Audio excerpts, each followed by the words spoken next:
There are only four kinds of people in the world: those who have been caregivers, those who are currently caregivers, those who will be caregivers, and those who will need a caregiver. Rosalind Carter. We celebrate caregivers. We listen to and learn from caregivers. We champion the caregivers and offer wisdom and guidance in our new podcast, Care to Listen. We hope you will. Today's episode, Time, read by Pam Jordan.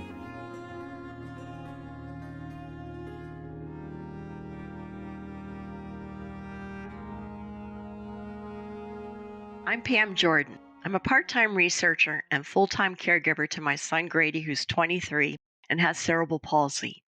Over the years, I've learned that being flexible with my time and enjoying the present moment has eliminated a good deal of stress for us. So I want to share on the subject of time with you all now. Time. We crave it, seek it, stretch it, waste it.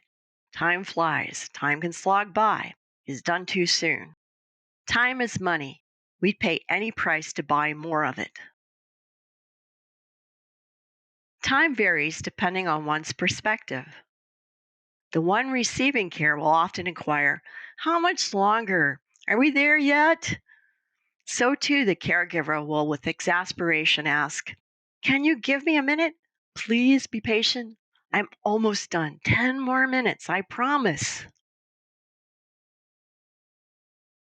Our age often impacts our view and our discussion of time. Seniors often reminisce and start sentences with, "Remember when?" The young are buzzing to begin and with a sigh say, "When will I be able to?"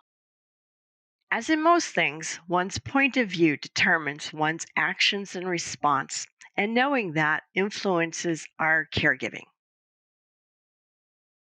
Along with always keeping the bigger picture in play, one must also strike the balance with being in the present moment.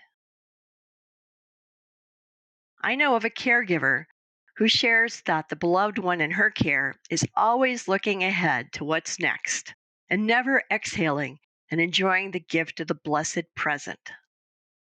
Christmas evening, she is already asking when she can go shopping. A retreat scheduled in October will begin getting inquiries on pickup time and packing schedule starting in January.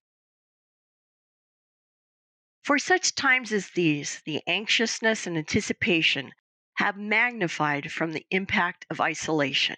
Acknowledging that reality, it is important to also work to center in the present moment.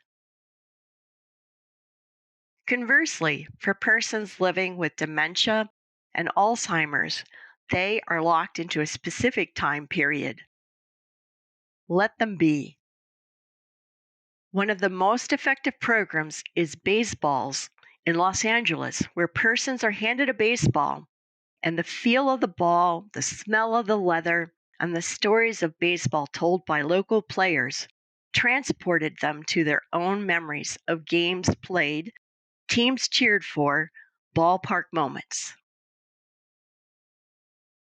We feel the pressure of time.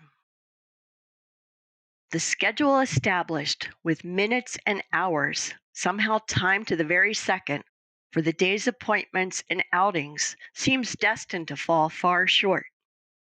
We know that most of the time, schedules ruled to the millisecond result in not being kept, along with our calm and patience also not maintained. Like the lesson from college time management class, with the large jar and the big rocks, the sand and the several small stones of varying shapes and sizes,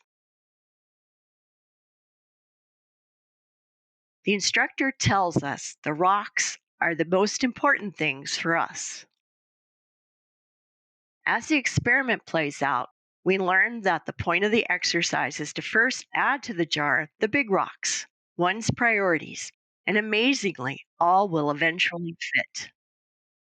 Point being, do what matters first. What activities are important, a must for you and your beloved's day? Make certain those get done and note how the stress and pressure decrease.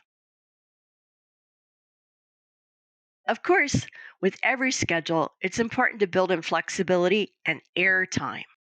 Time to breathe, to be quiet, to sit outside, to watch the trees, the birds, the water, to just be, and in that being, to become more yourself.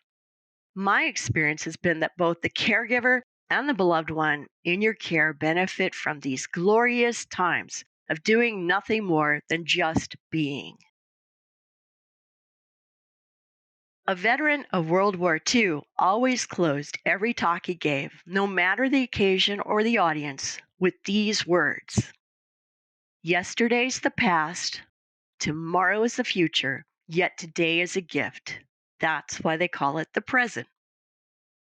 Listening to his talk and learning of all he had experienced, wiser words were never more realized and offered. Be present. Those of us from Pittsburgh are blessed to claim Fred Rogers, Mr. Rogers, as one of us, as ours. For a soothing experience and an educational one, view the documentary, Won't You Be My Neighbor? As you watch it, you'll glean from his wisdom and also his actions, as he once took several minutes of television show on air time to feed his fish. Slowly and focused, he fed fish. And this was done on a program designed for young children. His actions and his pace taught the lesson of being present, making certain to get done the important stuff. His toddler TV audience, their response? They too became calm and focused and present in the moment. Time management teacher and best-selling author of The 7 Habits of Highly Effective People and First Things First said this about time: the key is not spending time, but investing in it. Make the most of the moments with your beloved. Learn together, understand more together, and be strong in your care together. Thank you for joining Care to Listen. Care to Listen was written by Sally Jo Snyder. Each episode is narrated by a unique caregiver. Developed resources reported in this podcast are supported by the National Library of Medicine, National Institutes of Health, under Cooperative Agreement Number UG4LM0-12342 with the University of Pittsburgh Health Sciences Library System. The content is solely the responsibility of the authors and does not necessarily represent the official views of the National Institute of Health.